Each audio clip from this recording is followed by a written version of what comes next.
नमस्कार दोस्तों, स्वागत है एक बार फिर से आप सभी का हमारे इस चैनल में जिसका नाम है ऑल हिट एग्जाम।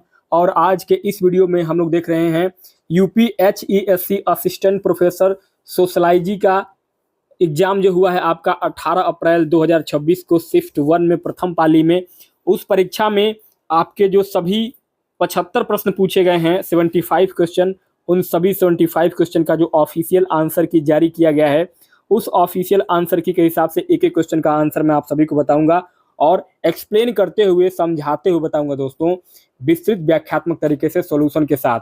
क्योंकि इसके पहले आप लोगों ने जो भी वीडियो देखा होगा वो केवल और केवल आंसर की का वीडियो देखा होगा, लेकिन मैं इस वीडियो में आपको पूरा एक्सप्लेनेशन के साथ एक एक क्वेश्चन को सॉल्व कराऊंगा ताकि आपके डाउट क्लियर हो जाए कि क्यों, किस प्रश्न का आंसर क्यों सही हो रहा है।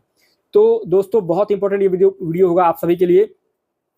तो चलिए स्टार्ट करते हैं। इसके पहले दोस्तों आपका जो है ये 31 नंबर से प्रश्न इसलिए शुरू हो रहा है क्योंकि हर सब्जेक्ट में 1 से लेकर के 30 नंबर तक का जो प्रश्न आया था वो आपका जीएस का आया था, जनरल साइंस का आया था। तो वो 1 से 30 तक का जो जीएस का क्वेश्चन था वो ऑलरेडी हमने सॉल्व करा रखा है, क्योंकि इसके पहले हमने जो है वो हिंदी सब्जेक्ट का 18 अप्रैल का पेपर जो सॉल्व कराया है हिंदी का असिस्टेंट प्रोफेसर का, उसमें हमने 30 क्वेश्चन जीएस के सॉल्व कराए थे। तो अगर आपने नहीं देखा है वो वीडियो तो उस वीडियो को देखेंगे तो उसमें आपको 30 प्रश्न जो जीएस के हैं वो आपको मिल जाएंगे। तो आज यहाँ से शुरू करते हैं समाजशास्त्र सोशलॉजी में 31 नंबर से अपना पहला प्रश्न शुरू हो रहा है दोस्तों। ऑफिशियल क्वेश्चन पेपर मेरे पास जो है ये, इसमें आपका 31 नंबर पर पहला क्वेश्चन पूछा गया है कि शिक्षा के सामाजिक कार्य लिस्ट 1 को उसके प्रमुख समाज शास्त्रीय उद्देश्यों लिस्ट 2 से मिलाइए। यानी कि सूची 1 में आपको कार्य दिया गया है और सूची 2 में आपका उद्देश्य दिया गया है, मतलब कि किस कार्य का क्या उद्देश्य है वही आपको मिलान करना था। तो यहाँ इस पहले नंबर के क्वेश्चन में यानी कि 31 नंबर के पहले प्रश्न में आपका समाजशास्त्र में राइट आंसर हो जाएगा ऑप्शन नंबर ए का तीसरा हो जाएगा। समाजीकरण की जो क्रिया है, समाजीकरण की प्रक्रिया जो है वह आपका व्यक्तियों को संस्कृति के अनुरूप ढालकर समाज में एकीकृत करता है। बी का दूसरा हो जाएगा, यानी कि बी का दूसरा यानी कि सामाजिक व्यक्तित्व का जो विकास है, सामाजिक व्यक्तित्व का विकास देशभक्ति और अच्छे नागरिकता के गुण विकसित करता है। सी का पहला हो जाएगा, सी का पहला यानी कि दृष्टिकोणों का पुनर्गठन निराधार विश्वासों और अवैज्ञानिक पूर्वाग्रहों में परिवर्तन करना होता है। और डी का हो जाएगा चौथा, यानी कि प्रतिस्पर्धा की भावना जो है, प्रतिस्पर्धा की भावना मूल्यांकन और अंकों के माध्यम से तुलना करना होता है बच्चों के बीच में, यानी अंकों एवं मूल्यांकन के माध्यम से बच्चों की तुलना करना होता है प्रतिस्पर्धा की भावना को दर्शाने के लिए।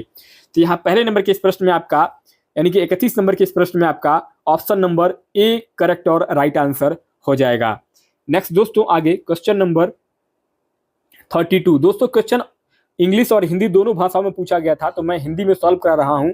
बाकी जिन विद्यार्थियों को अंग्रेजी में समझना है वो अंग्रेजी में भी मैंने नीचे यहाँ पे टाइप हुआ है, तो आप लोग समझ लीजिएगा। तो दोस्तों 32 नंबर पर अगला सेकंड क्वेश्चन पूछा गया था कि पूंजीवादी कार्यस्थल यानी कैपिटलिस्ट वर्कप्लेस में श्रम विभाजन, डिवीजन ऑफ लेबर, सामाजिक वियोजन, एलाइनेशन में विशेष रूप से कैसे योगदान देता है। तो यहाँ 32 नंबर के इस प्रश्न में आपका करेक्ट आंसर हो गया था ऑप्शन नंबर ए। यह ऐसी प्रतिस्पर्धा उत्पन्न करता है जो लोगों के बीच जैविक सामाजिक संबंधों को व्यवस्थित रूप से कमजोर कर देती है। मतलब दोस्तों समझिएगा, कार्ल मार्क्स के अनुसार पूंजीवादी व्यवस्था में श्रम विभाजन श्रमिकों को उत्पादन की प्रक्रिया, उत्पाद और एक दूसरे से अलग कर देता है और यह कृत्रिम प्रतिस्पर्धा पैदा करता है जिससे श्रमिकों के बीच के स्वाभाविक सामाजिक संबंध जो है वो नष्ट हो जाते हैं। तो यहाँ आपका ऑप्शन नंबर ए करेक्ट और राइट आंसर हो जाएगा 32 नंबर के प्रश्न में। नेक्स्ट दोस्तों आगे क्वेश्चन नंबर 33 कह रहा है कि जीएस घुरिये के अनुसार इतिहास और समाजशास्त्र के बीच संबंध को किस प्रकार परिभाषित किया जा सकता है। तो यहाँ जीएस घुरिये के अनुसार जो है राइट आंसर हो जाएगा आपका ऑप्शन नंबर सी, अर्थात समाजशास्त्र मूलतः ऐतिहासिक समाजशास्त्र है या ग्रंथों के माध्यम से सांस्कृतिक इतिहास का अध्ययन है। दोस्तों भारत में समाजशास्त्र के जनक माने जाने वाले जीएस घुरिये का दृष्टिकोण भारत विद्या यानी कि इंडोलॉजिकल पर्सपेक्टिव पर आधारित था।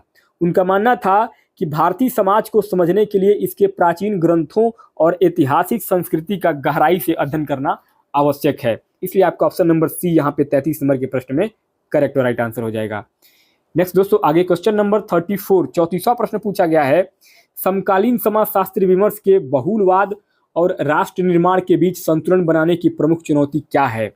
तो यह चुनौती है, ऑप्शन नंबर डी करेक्ट हो जाएगा, विविधता का प्रबंधन करते हुए सामूहिक राजनीतिक एकता बनाए रखना, ऑप्शन नंबर डी। दोस्तों बहुलवादी समाज जैसे भारत में कई धर्म, भाषाएं और संस्कृतियां एक साथ रहती हैं। ऐसे में राष्ट्र निर्माण की सबसे बड़ी चुनौती यह होती है कि इन सभी विविधताओं का सम्मान किया जाए और साथ ही पूरे देश को एक राजनीतिक सूत्र में बांध करके रखा जाए। तो यहाँ आपका ऑप्शन नंबर डी जो है वह करेक्ट और राइट आंसर हो जाएगा। नेक्स्ट दोस्तों आगे क्वेश्चन नंबर 35 35वां प्रश्न पूछा गया है, दंड, पनिशमेंट और उपचार ट्रीटमेंट के बीच उनके तत्कालिक उद्देश्य के संदर्भ में मूलभूत अंतर क्या है?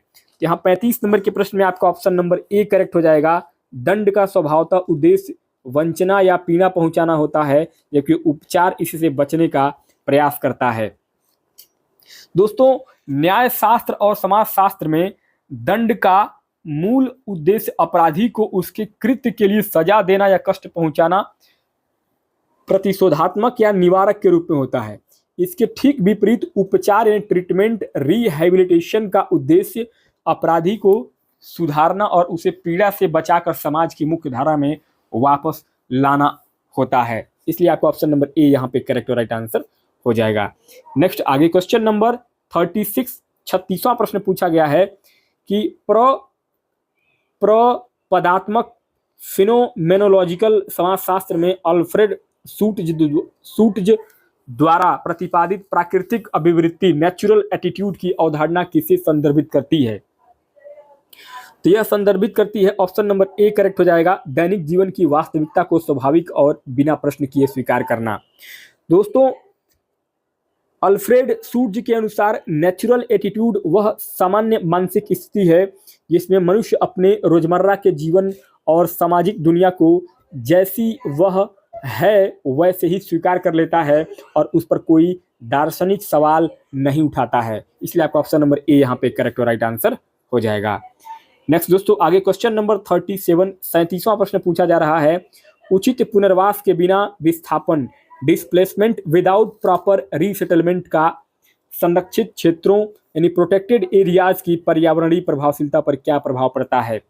यहाँ 37 नंबर के प्रश्न में आपका ऑप्शन नंबर सी करेक्ट हो जाएगा, विस्थापित जनसंख्या आजीविका के अभाव में संरक्षित क्षेत्र के बाहरी क्षेत्रों से उस पर दबाव बनाना जारी रखती है। मतलब ये है कि जब विकास परियोजनाओं या राष्ट्रीय उद्यानों के लिए लोगों को बिना उचित आजीविका दिए विस्थापित किया जाता है तो वे मजबूर होकर अपनी उत्तरजीविता के लिए उसी संरक्षित जंगल या क्षेत्र के संसाधनों पर चोरी छिपे निर्भर रहते हैं, जिससे पर्यावरण संरक्षण का मूल उद्देश्य विफल हो जाता है। इसलिए आपका ऑप्शन नंबर सी यहाँ पे करेक्ट और राइट आंसर हो जाएगा। नेक्स्ट आगे क्वेश्चन नंबर 38 38 नंबर पर अगला प्रश्न पूछा गया है, ब्लूमर के सिद्धांत में संयुक्त क्रिया ज्वाइंट एक्शन को सबसे उपयुक्त रूप से कैसे वर्णित किया जा सकता है? तो यहाँ 38 नंबर के क्वेश्चन में ऑप्शन नंबर आपका डी करेक्ट हो जाएगा, व्यक्तिगत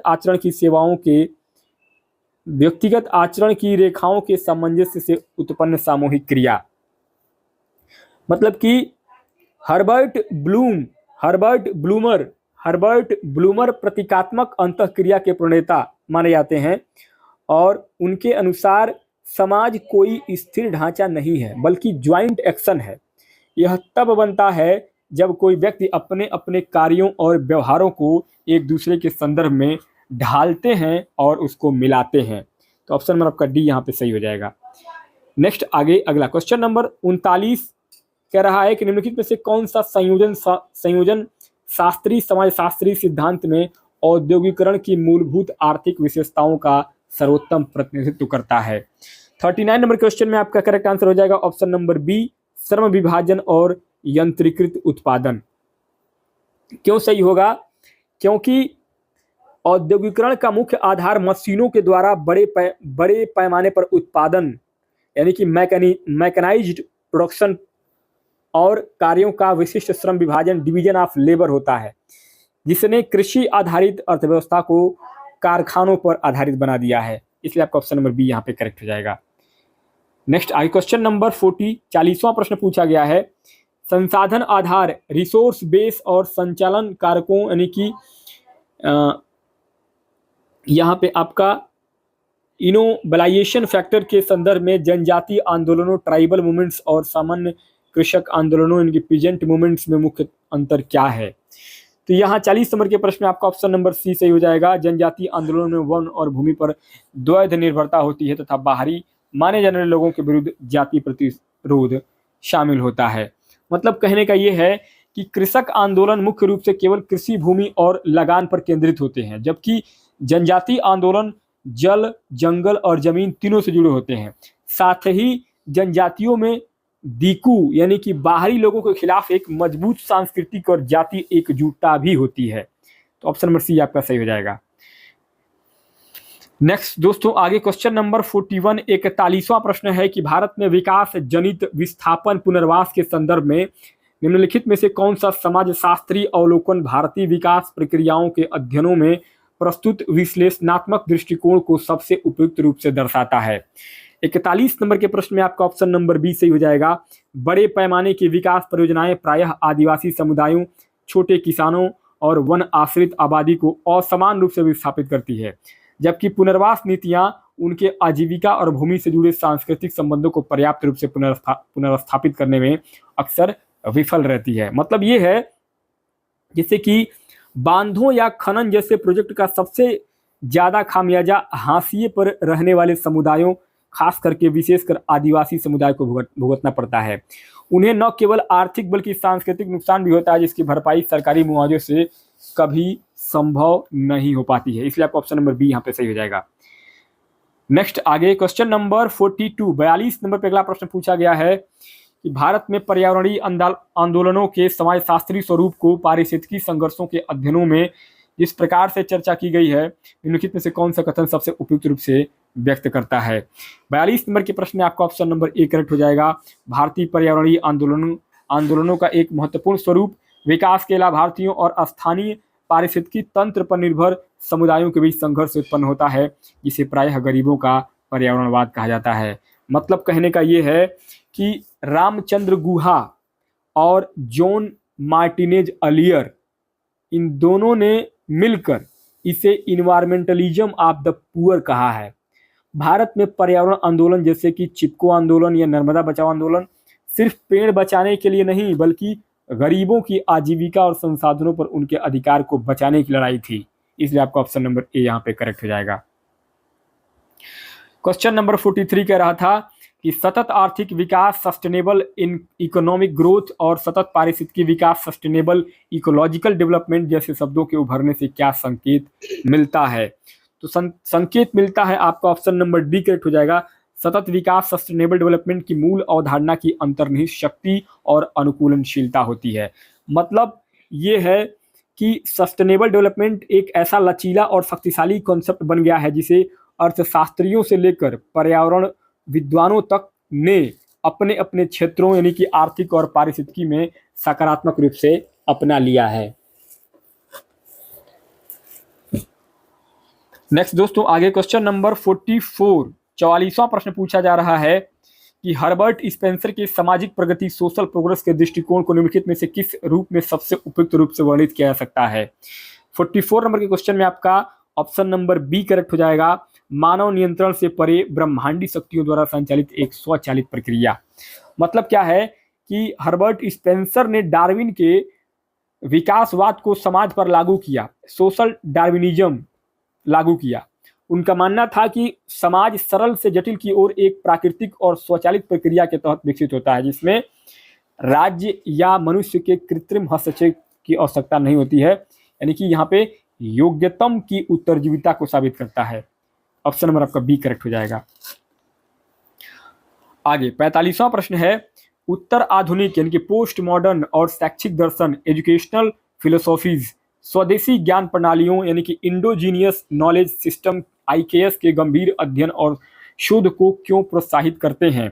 तो ये प्रोत्साहित करते हैं। ऑप्शन नंबर आपका डी से हो जाएगा, क्योंकि वे IKS को आधुनिकता की एक रूपी संस्कृति मोनोकल्चर के वास्तविक विकल्प के रूप में देखते हैं। मतलब ये है कि उत्तर आधुनिकतावाद यानी कि पोस्ट मॉडर्निज्म पश्चिमी विज्ञान और आधुनिकता के एकमात्र सत्य का विरोध करता है। यह स्थानीय और स्वदेशी ज्ञान यानी कि इंडिजीनियस नॉलेज को महत्व देता है, ताकि पश्चिमी संस्कृति के एकाधिकार यानी कि मोनोकल्चर को तोड़ा जा सके। इसलिए आपका ऑप्शन नंबर डी यहाँ पे सही हो जाएगा। नेक्स्ट आगे क्वेश्चन नंबर 46 निम्नलिखित में से कौन सा कथन सिल्विया वाल्वी के पितृसत्ता के संरचनात्मक सिद्धांत को सर्वाधिक सटीक रूप से दर्शाता है? 46 नंबर के प्रश्न में आपका ऑप्शन नंबर बी करेक्ट हो जाएगा। पितृसत्ता कई परस्पर संबद्ध संरचनाओं से जैसे घरेलू उत्पादन, वेतनभोगी कार्य, राज्य पुरुष हिंसा, लैंगिकता और सांस्कृतिक संस्थाओं के माध्यम से बनी रहती है। क्यों सही होगा ऑप्शन नंबर बी? क्योंकि सिल्विया बाबी ने अपनी पुस्तक थ्योराइजिंग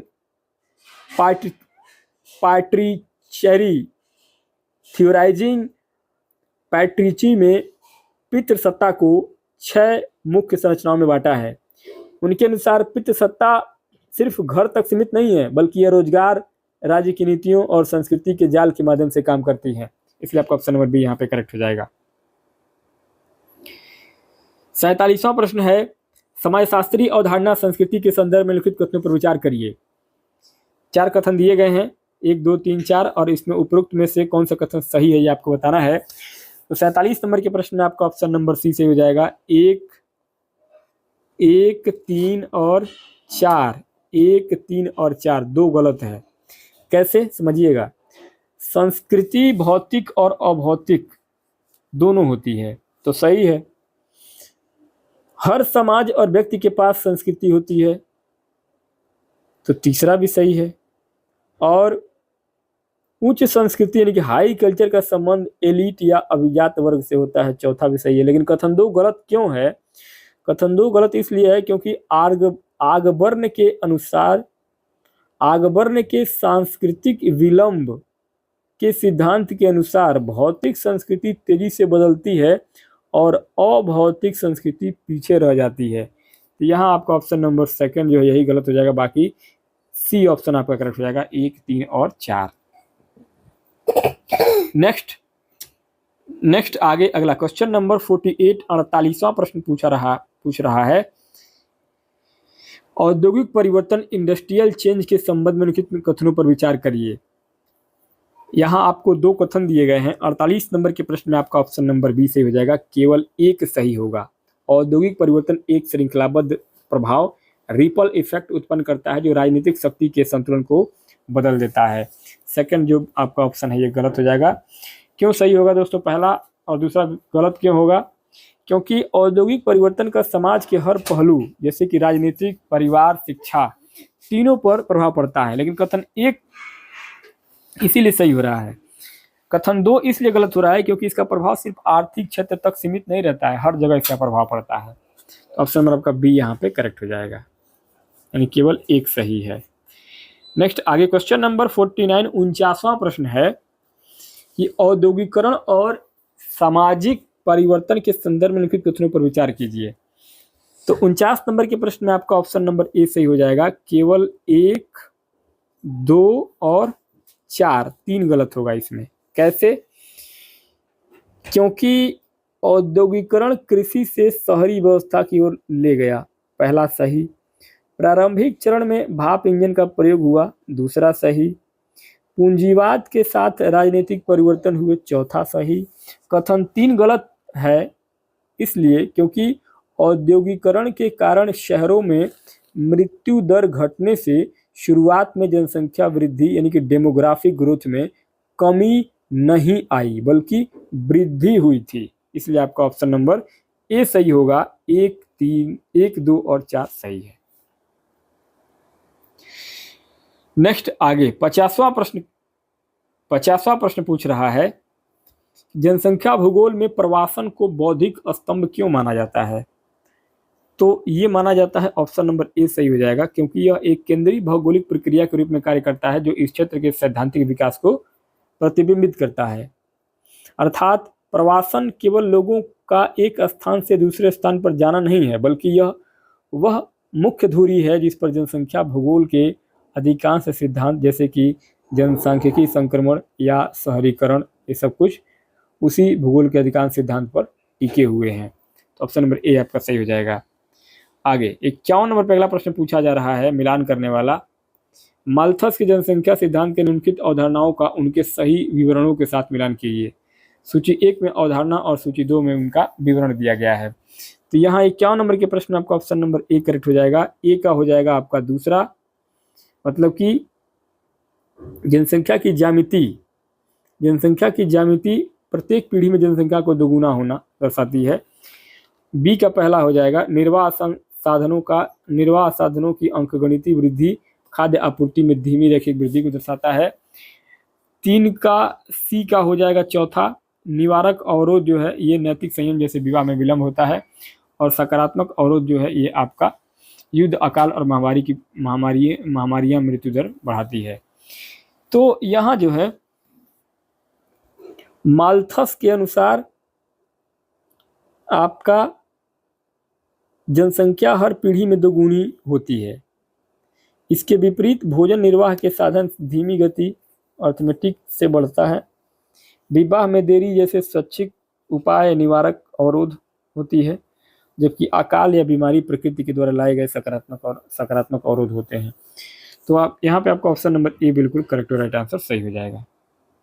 आगे 52 नंबर में पूछा गया है अगला प्रश्न कि कार्ल मार्क्स के वर्ग संघर्ष क्लास कॉन्फ्लिक्ट के सिद्धांत का विश्लेषण करते समय निम्नलिखित में से किस तत्व पर रेमंड एरॉन ने सबसे अधिक जोर दिया है।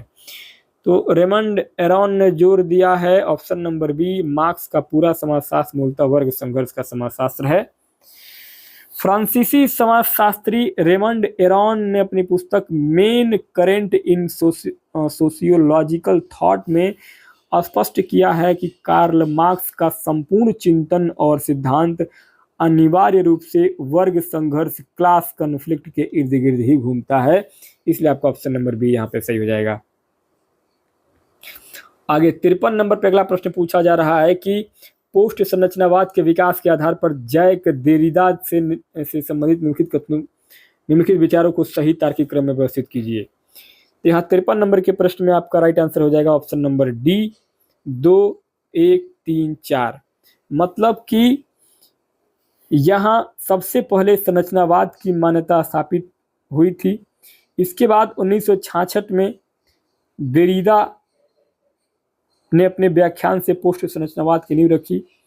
उसके बाद फिर उन्होंने विखंडन की पद्धति दी, जिससे यह निष्कर्ष निकला कि भाषा जो है वो आपका अस्थिर है। तो यहाँ आपका सबसे पहले 2 आएगा, उसके बाद आपका पहला आएगा, फिर उसके बाद से आपका ये तीसरा आएगा और लास्ट में फिर आपका चौथा आएगा। ठीक है, तो ये इसका सही मिलान होगा। चलिए आगे नेक्स्ट क्वेश्चन नंबर 54। नीचे 2 कथन है जिनमें से एक को अभिकथन ए तथा दूसरे को कारण आर कहा गया है। अभिकथन ए कह रहा है कि भारतीय गांवों में जजमानी प्रणाली सेवा प्रदाताओं और संरक्षकों के बीच अल्पकालिक संविदात्मक तथा गैर जाति आधारित संबंध थी। कारण दे रहा है कि सेवा करने वाली और सेवा प्राप्त करने वाली जातियों के बीच संबंध संविदात्मकता यानी कॉन्ट्रैक्चुअल व्यक्तिगत अस्थायी असीमित नहीं था, बल्कि पारंपरिक जातिगत दायित्वों पर आधारित था। नीचे दिए गए कूट से सही उत्तर का मिलान करना है आपको। तो यहाँ करेक्ट आंसर हो जाएगा ऑप्शन नंबर आपका डी। ए गलत है लेकिन आर सही है। क्यों? क्योंकि अभिकथन ए गलत है क्योंकि जजमानी प्रणाली अल्पकालिक या अनुबंध आधारित नहीं थी, बल्कि यह पीढ़ियों तक चलने वाली वंशानुगत और जातीय आधारित व्यवस्था थी।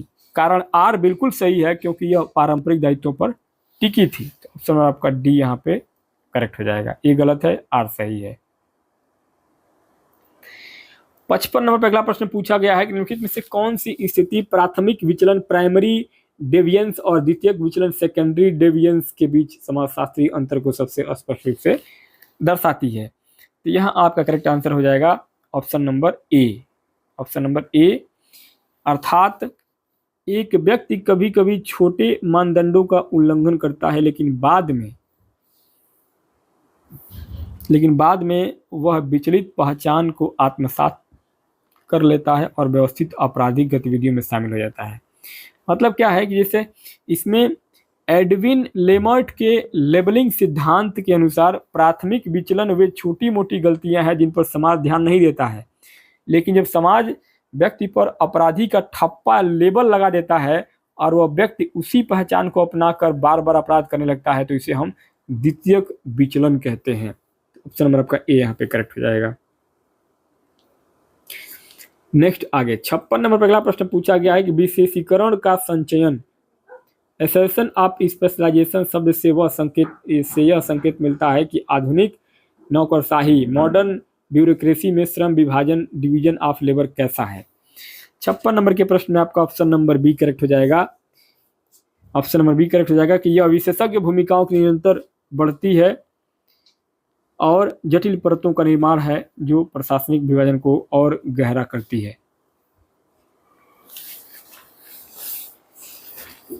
दोस्तों, जैसे जैसे समाज और तकनीक जटिल होते हैं, नौकरशाही में नए नए विभागों और विशेषज्ञों की जरूरत बढ़ती है।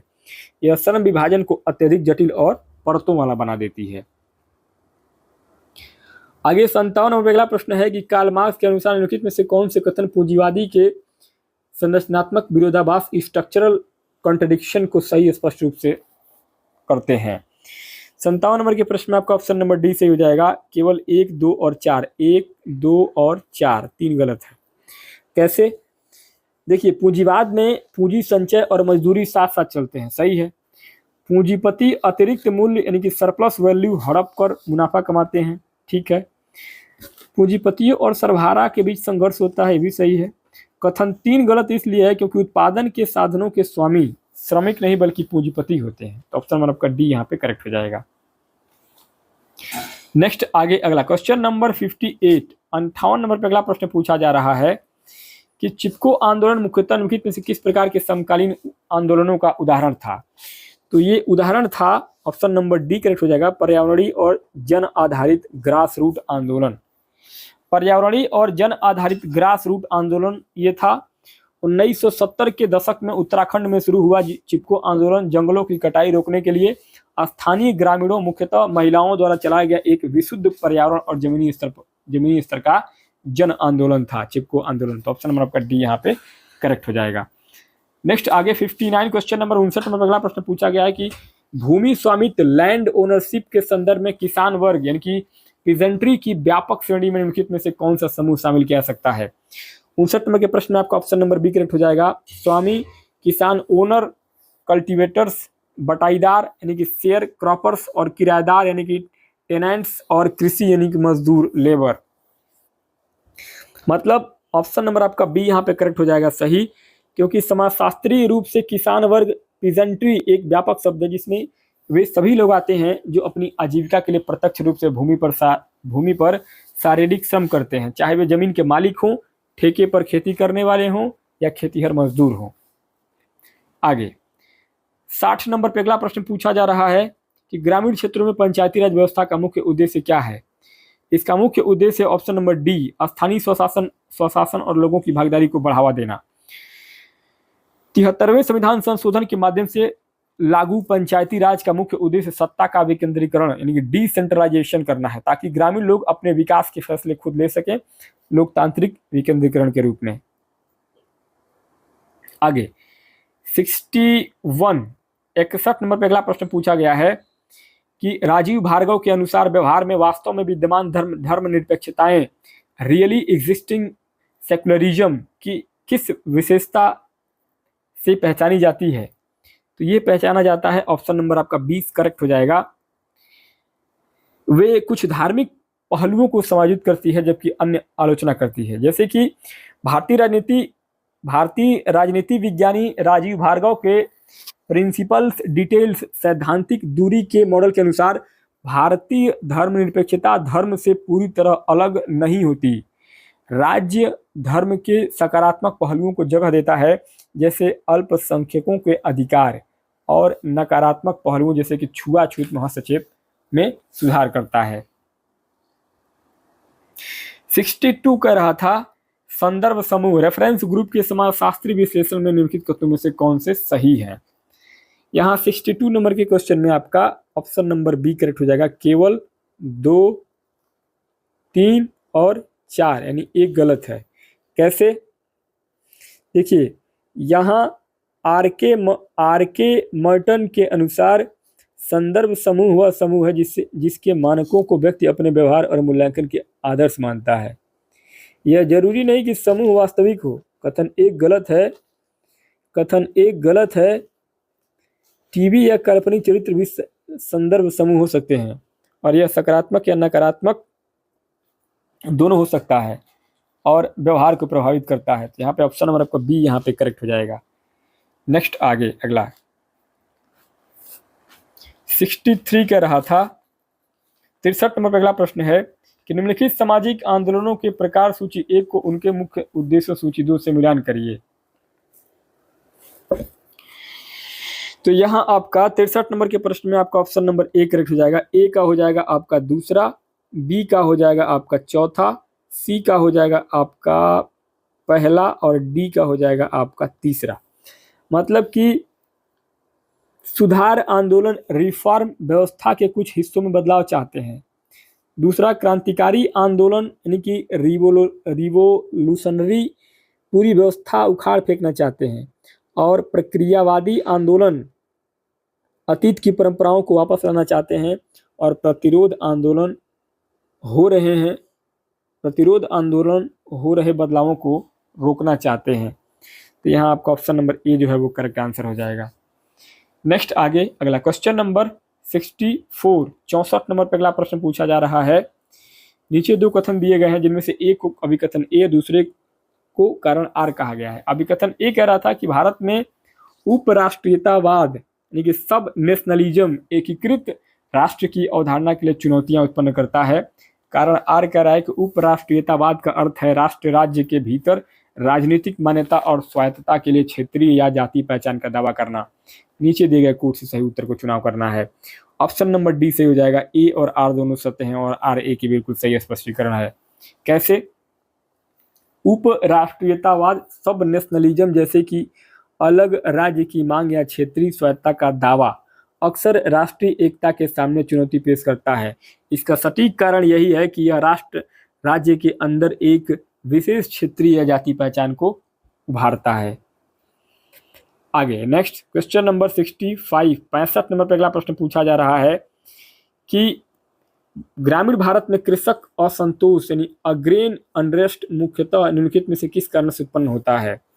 65 नंबर के प्रश्न में आपका ऑप्शन नंबर बी से हो जाएगा। भूमि स्वामित्व में असमानता।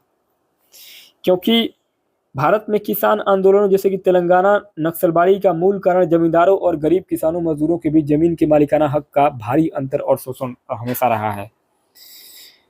नेक्स्ट आगे 66 नंबर पर अगला प्रश्न है। आवास और भूमि की बढ़ती कीमतें शहरीकरण यानी कि अर्बनाइजेशन के लिए सीमा लिमिट के रूप में कैसे कार्य करती है। तो ये कार्य करती है। ऑप्शन नंबर ए करेक्ट हो जाएगा। ऑप्शन नंबर ए सही हो जाएगा। जब शहरों में रहने और घर खरीदने का खर्च बहुत ज़्यादा बढ़ जाता है तो लोग शहरों की ओर प्रवास करने से कतराते हैं और यह एक पुश बैक फैक्टर बन जाता है जब तक कि उन्हें शहर में उसी स्तर का भारी वेतन न मिलने लगे।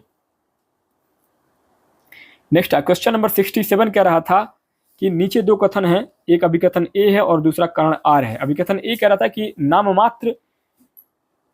नाममात्र चर के लिए मध्यिका को वैज्ञानिक रूप से परिभाषित करना संभव है।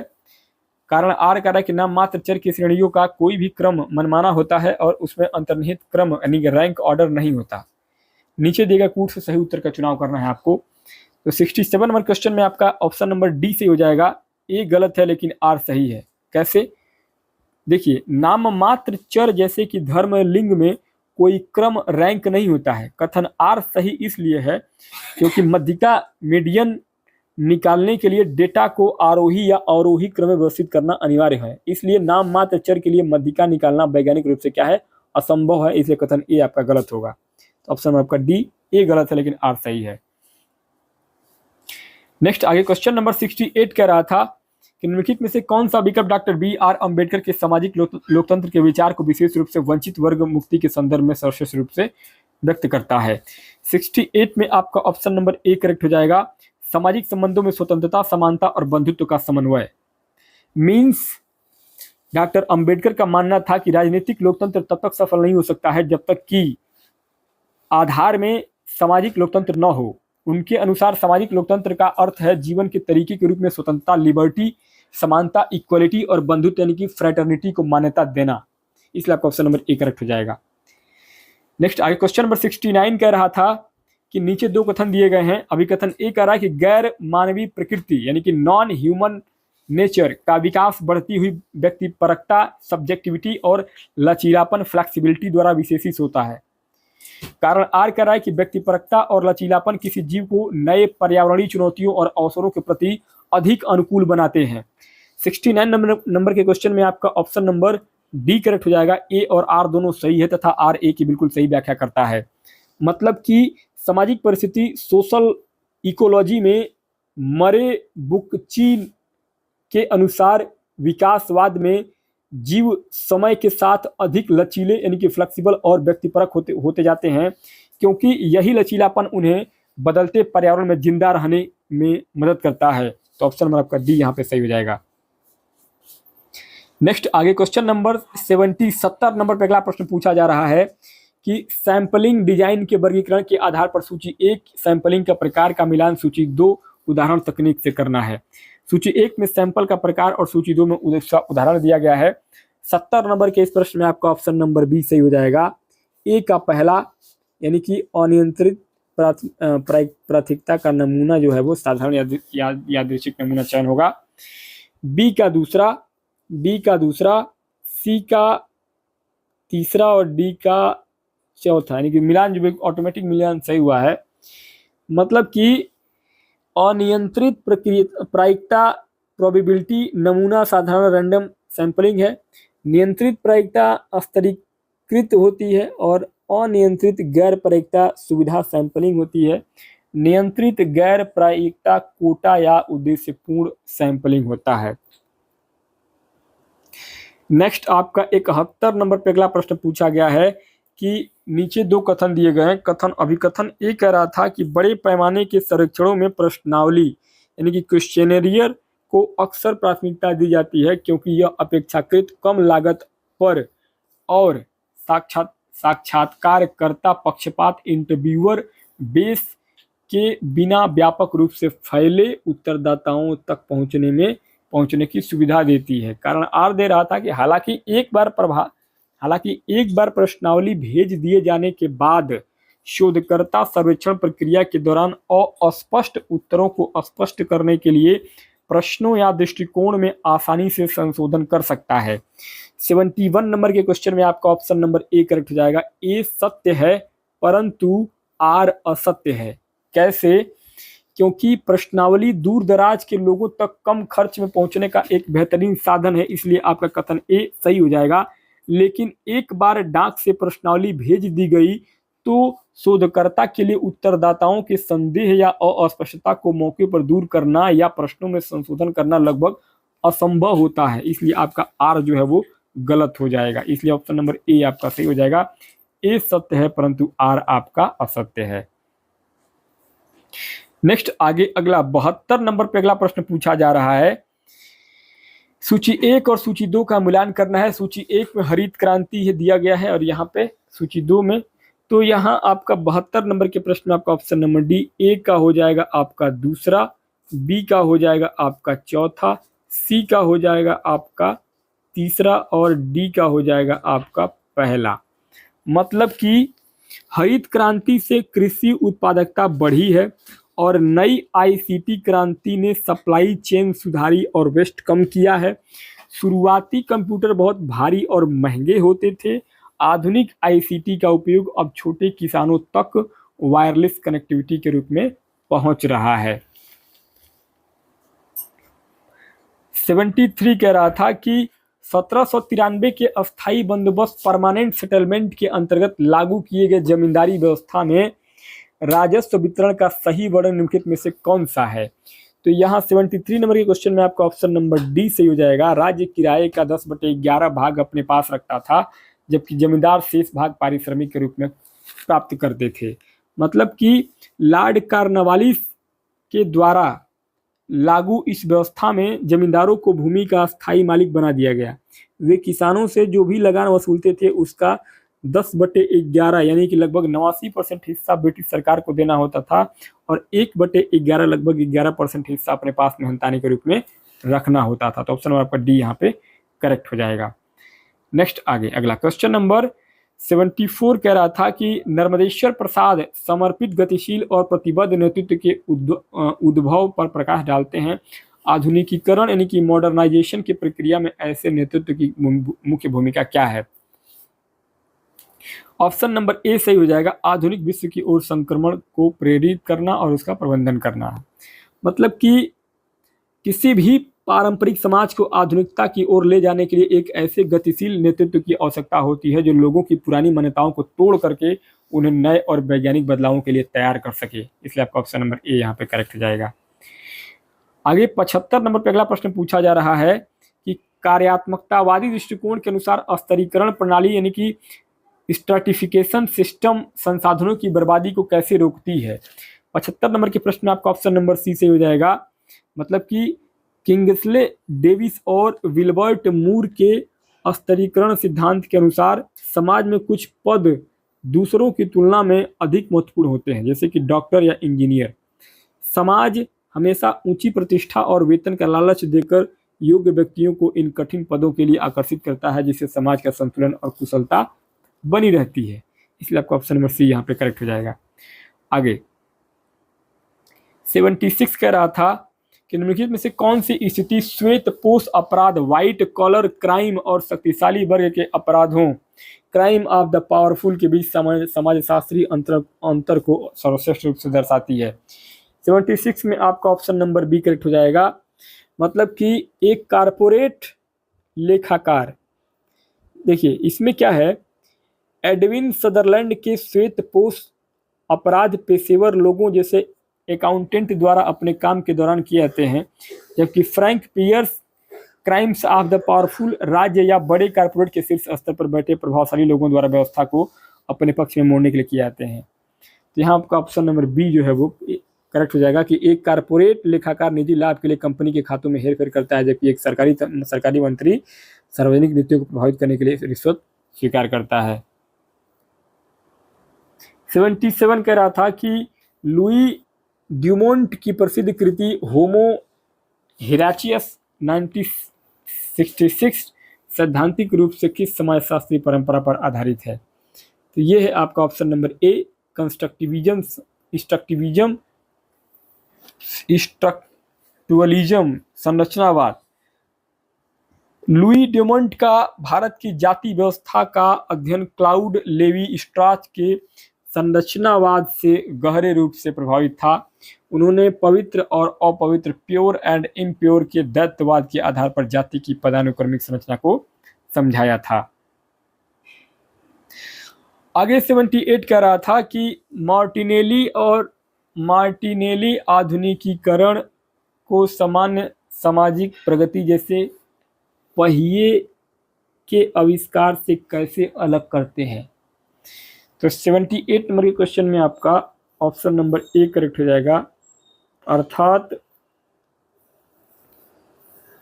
अर्थात आधुनिकीकरण को पिछले 200 वर्षों में घटित बड़े पैमाने पर परिवर्तनों के एक विशिष्ट संयोजन के रूप में परिभाषित किया जाता है। मतलब कि पहिए का आविष्कार एक सामान्य सामाजिक प्रगति थी, लेकिन आधुनिकीकरण एक विशेष ऐतिहासिक दौर है जो औद्योगिक क्रांति के बाद पिछले 2 सदी में पूंजीवादी और लोकतंत्र और विज्ञान एक साथ आने से उत्पन्न हुआ है। तो ऑप्शन नंबर ए आपका करेक्ट हो जाएगा। नेक्स्ट आगे 79 कह रहा था कि निम्नलिखित में से कौन सा ग्रामीण क्षेत्र रूरल स्पेस का प्रतीकात्मक सिंबॉलिक कार्य माना जाता है? तो ये माना जाता है आपका ऑप्शन नंबर ए, राष्ट्रीय पहचान के प्रतीक के रूप में या आधुनिकता के प्रतिपक्ष काउंटर पॉइंट के रूप में कार्य करना। मतलब कि समाजशास्त्री दृष्टिकोण से गांव सिर्फ खेती की जगह नहीं है, वे एक सिंबल है जो देश की मूल जड़ों, शुद्धता, संस्कृति और आधुनिक शहरी जीवन की भागदौड़ के विपरीत एक शांत और पारंपरिक जीवन का प्रतिनिधित्व करते हैं, इसलिए आपका ऑप्शन नंबर ए करेक्ट हो जाएगा। नेक्स्ट आगे 80 नंबर पे अगला प्रश्न आपके ऊपर ये रहा स्क्रीन पर। भारत में जेंडर और पर्यावरण के समाजशास्त्री विश्लेषण में निम्नलिखित में से कौन सा कथन पारिस्थितिकी क्षरण और लैंगिक भूमिकाओं के बीच संबंध को सबसे उपयुक्त रूप से दर्शाते हैं? 80 नंबर के प्रश्न में आपका ऑप्शन नंबर ए करेक्ट हो जाएगा। ईंधन, चारा और पानी संग्रह जैसे निर्वाह गतिविधियों में महिलाओं की निकट भागीदारी उन्हें पारिस्थितिकी क्षरण और संसाधन कमी से अधिक प्रत्यक्ष रूप से प्रभावित करती हैं। मतलब कि ईंधन, चारा और पानी संग्रह जैसी निर्वाह गतिविधियों में डॉक्टर बीना अग्रवाल के इको फेमिनिज्म के अनुसार ग्रामीण भारत में जंगलों और प्राकृतिक संसाधनों के नष्ट होने का सबसे पहला और सबसे बुरा प्रभाव महिलाओं पर पड़ता है, क्योंकि घर के लिए लकड़ी, चारा और पानी लाने की सामाजिक जिम्मेदारी महिलाओं की ही होती है। आगे 81 नंबर पे अगला प्रश्न है। 81 नंबर पे अगला प्रश्न पूछा गया है कि पद्धति शास्त्रीय साहित्य में अनुसंधान की अवधारणा के संदर्भ में निम्नलिखित कथनों पर विचार कीजिए। तो यहाँ जो है ऑप्शन नंबर डी 1, 2, 4, 1, 2 और 4 सही होगा और 3 गलत होगा। कैसे? वैज्ञानिक शोध सामान्य कॉमन सेंस से अलग होता है, यह व्यवस्थित और तार्किक है और कुछ विद्वान इसे प्रश्न की जगह समस्या के रूप में परिभाषित करते हैं। कथन 3 गलत है, क्योंकि रिसर्च में पहले डेटा का प्रकार तय नहीं होता है, बल्कि पहले रिसर्च की समस्या या प्रश्न तय किया जाता है। आगे 82 कह रहा था कि निम्नलिखित में से अपशिष्ट पूर्व उपचार वेस्ट प्री ट्रीटमेंट के मुख्य उद्देश्यों के रूप में किन्हें पहचाना जाता है?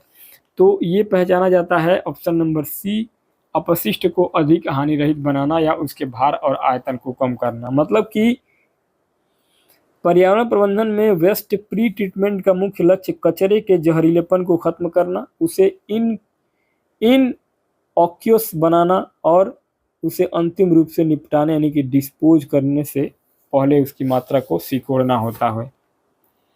आगे 83 नंबर पर अगला प्रश्न पूछा गया है कि नीचे 2 कथन हैं। कथन ए कह रहा था कि डीपी मुखर्जी ने भारतीय मार्क्सवादियों की आलोचना की कि उनका दृष्टिकोण सार्वभौमिकतावादी यूनिवर्सलिस्टिक है। कारण आर दे रहा था कि इस संदर्भ में सार्वभौमिकता का अर्थ है कि सामान्य मार्क्सवादी सिद्धांत को भारतीय सामाजिक संदर्भ में कठोर रूप से लागू करना। 83 नंबर के प्रश्न में आपका ऑप्शन नंबर बी सही हो जाएगा। ए और आर दोनों सत्य है और आर ए की बिल्कुल सही व्याख्या करता है। कैसे?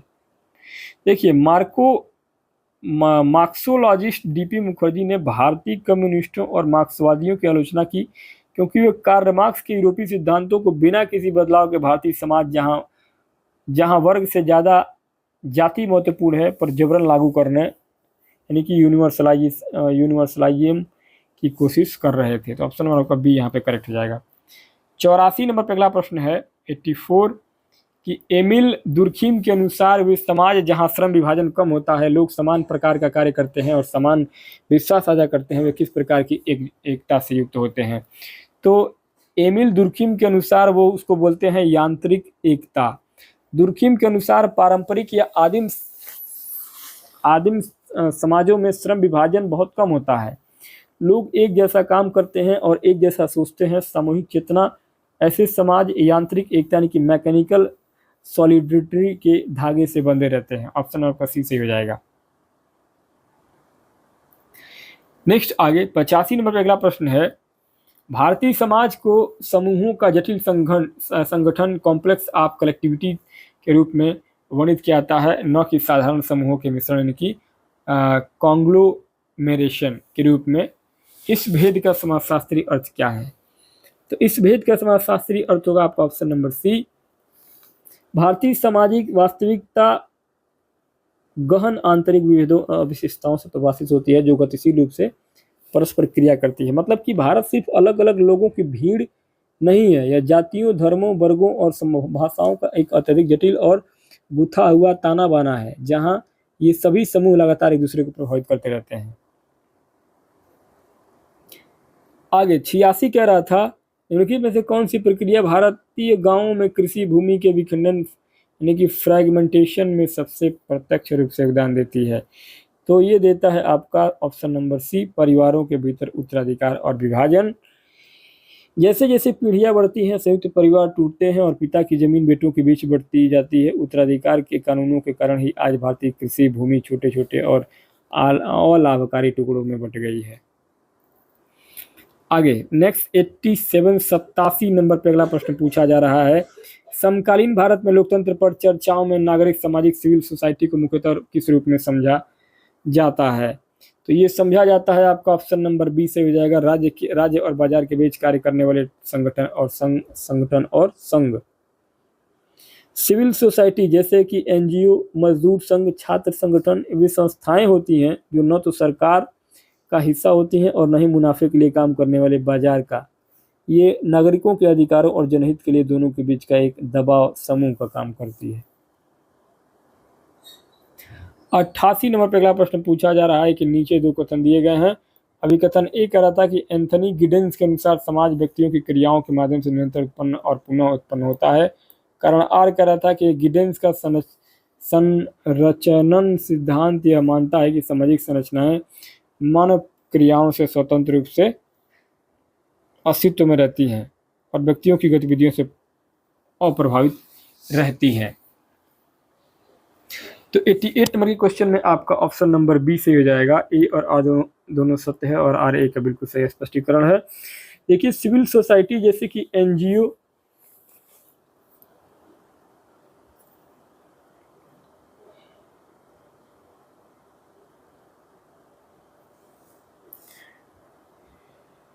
सॉरी ऑप्शन नंबर आपका डी सही होगा इसमें, 88 में ऑप्शन नंबर आपका डी सही होगा। एंथनी गिडेंस का मानना था कि व्यक्ति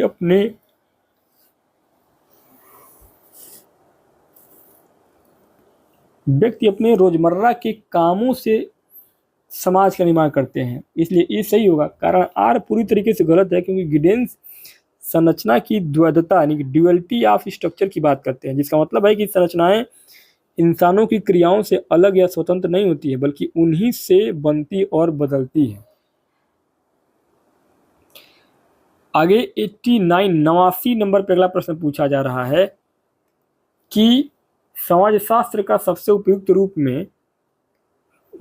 में किसका वैज्ञानिक अध्ययन माना जाता है? ऑप्शन नंबर सी से हो जाएगा, सामाजिक समूह, समाज और मानव सामाजिक जीवन। समाजशास्त्र न तो अकेले मनोविज्ञान मन का अध्ययन है और न ही सिर्फ अर्थशास्त्र का, यह संपूर्ण मानव समाज, सामाजिक संबंधों, संस्थाओं और समूहों की अंतःक्रियाओं का समग्र और वैज्ञानिक अध्ययन है। 90 नंबर पर अगला प्रश्न पूछा गया है कि दो कथन दिए गए हैं। अभिकथन ए कह रहा था कि झुग्गी बस्तियों का विस्तार तीव्र शहरीकरण से जुड़ा हुआ है। कारण आर दे रहा था कि तीव्र शहरीकरण के कारण शहरों में बुनियादी सुविधाओं और अवसंरचना पर दबाव कम हो जाता है और सेवाओं की पहुंच बेहतर हो जाती है। 90 नंबर के प्रश्न में आपका राइट आंसर क्या हो जाएगा? ऑप्शन नंबर ए, सॉरी 90 नंबर के प्रश्न में आपका ऑप्शन नंबर सी से होगा, ए सत्य है परंतु आर आपका ए सत्य है परंतु आर गलत है। कैसे? जब शहरों की आबादी बहुत तेजी से बढ़ती है तो घर न मिलने के कारण झुग्गियां पनपती हैं, इसलिए आपका ए सही है। लेकिन इसके कारण शहरों के बुनियादी ढांचे, सड़क, पानी, बिजली पर दबाव कम नहीं होता है बल्कि बहुत ज़्यादा बढ़ जाता है, इसलिए आपका ऑप्शन नंबर सी यहाँ पे करेक्ट हो जाएगा।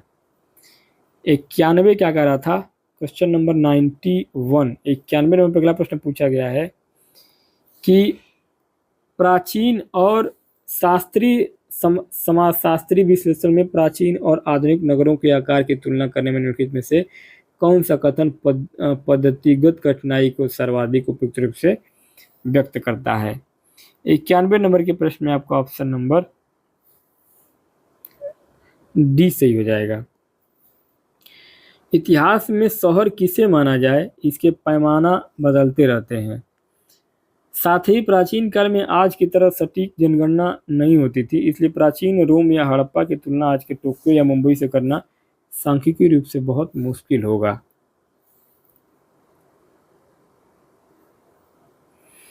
आगे 92 नंबर पे अगला प्रश्न पूछा गया है कि निम्नलिखित में से कौन सा भारत में उदारीकरण लिबरलाइजेशन की एक आर्थिक चुनौती है।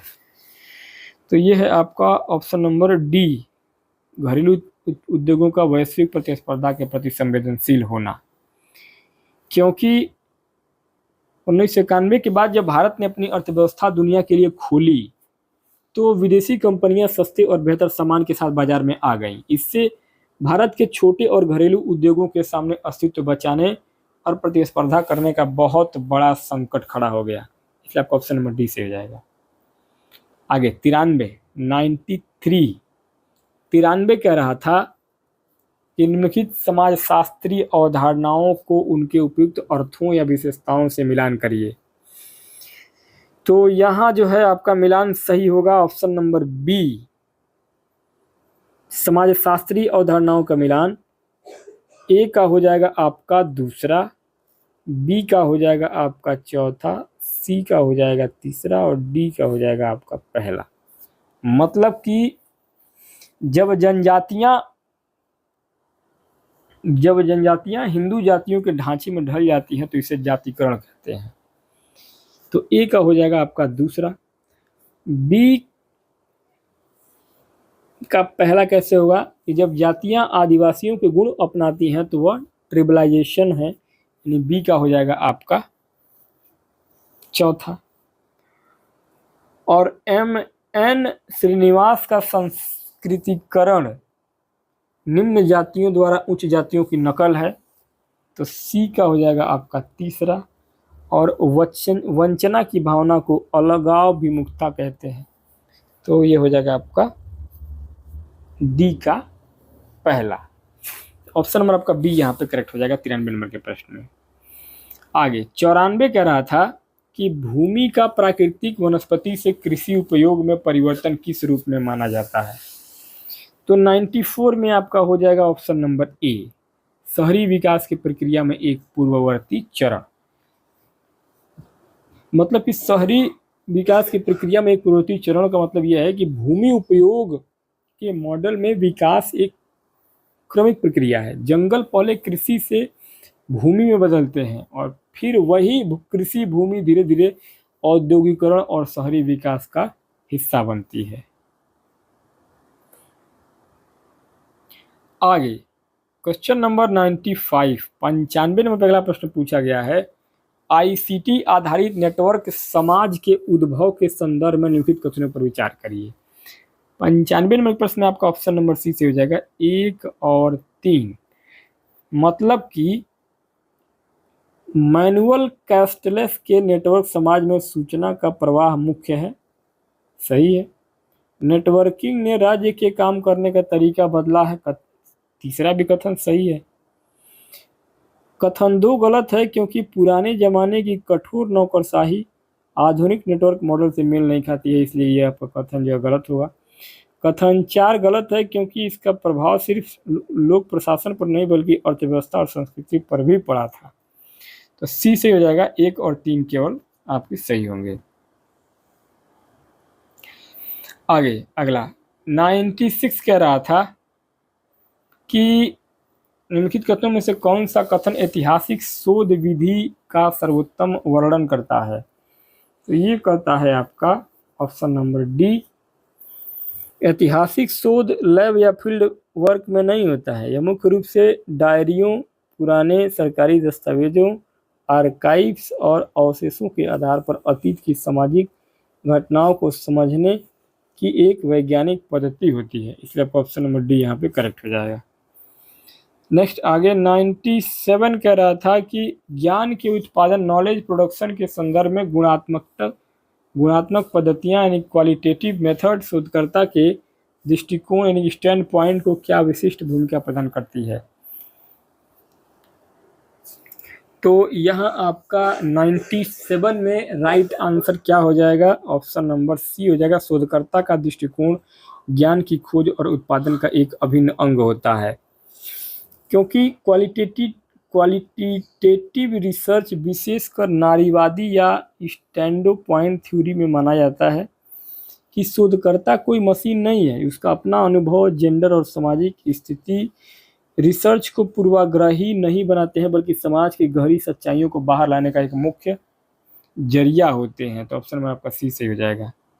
नेक्स्ट आगे 98 नंबर पर अगला प्रश्न पूछा गया है कि नीचे दो कथन दिए गए हैं। कथन ए कह रहा है कि अपराध शास्त्र क्रिमिनोलॉजी में नारीवादी दृष्टिकोण 20वीं शताब्दी के प्रारंभिक अपराध डेलिक्वेंसी सिद्धांतों के विकास में केंद्रित है। कारण आर दे रहा है कि 1970 के दशक में इस अनुशासन में लैंगिक दृष्टिकोण शामिल होने तक अपराध शास्त्र में लिंग को काफी हद तक नजरअंदाज किया गया था। 98 नंबर के प्रश्न में आपका ऑप्शन नंबर बी सही हो जाएगा। ए गलत है लेकिन आर सही है। कैसे?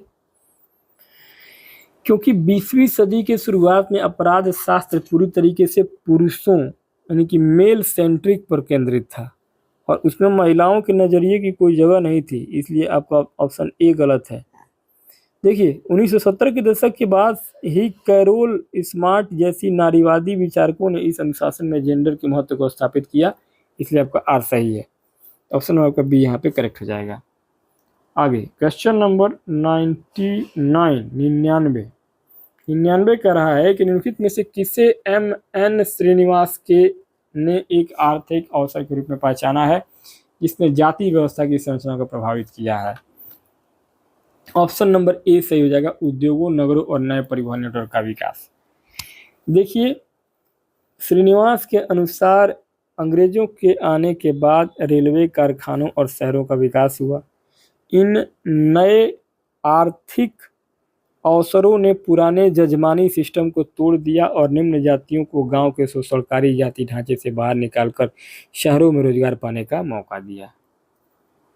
आगे 100 नंबर पर अगला प्रश्न है कि नीचे दो कथन है। अभी कथन ए कह रहा था कि वैश्वीकरण ग्लोबलाइजेशन के भौतिकवादी मटेरियलिस्ट दृष्टिकोण में पूंजीवाद और प्रौद्योगिकी को प्रमुख वस्तुनिष्ठ प्रेरक शक्तियों के रूप में माना जाता है।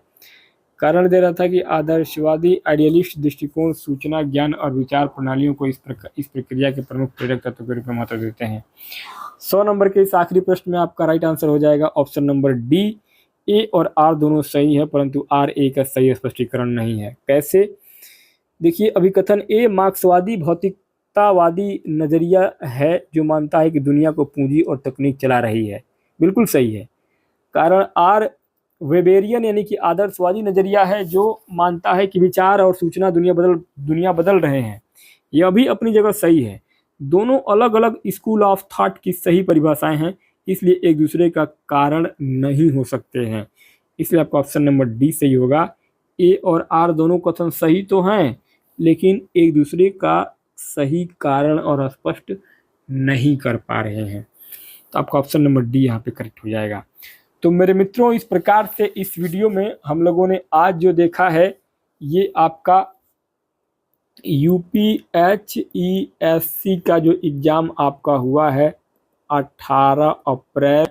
इस परीक्षा में जो सभी 75 प्रश्न पूछे गए थे उन सभी 75 प्रश्नों के उसके ऑफिशियल आंसर की के हिसाब से सभी प्रश्नों को विस्तृत तरीके से व्याख्यात्मक रूप से हल किया गया है। उम्मीद करता हूँ आपको ये वीडियो पसंद आएगा, क्योंकि इसके पहले आपने जो भी वीडियो देखा होगा वो केवल आंसर की का वीडियो होगा, लेकिन ये YouTube पे पहला वीडियो है जो आपका पूरा एक्सप्लेनेशन के साथ, वो भी ऑफिशियल आंसर की के हिसाब से एक्सप्लेनेशन के साथ हमने सारा क्वेश्चन का आंसर आपको दिया है। तो दोस्तों वीडियो कैसा लगा मुझे कमेंट बॉक्स में ज़रूर बताइएगा। कोई सुझाव हो तो कमेंट बॉक्स में पूछ सकते हैं। बाकी हर प्रकार के कंपटीशन एग्जाम के प्रीवियस ईयर के पेपर लगभग हमारे चैनल पे मौजूद हैं। अगर आप प्रीवियस ईयर पेपर देख रहे हैं तो चैनल को सब्सक्राइब कर लीजिए और नेक्स्ट वीडियो को पाने के लिए नोटिफिकेशन बेल को प्रेस कर दीजिए। मिलते हैं नेक्स्ट वीडियो में, तब तक के लिए बहुत बहुत धन्यवाद।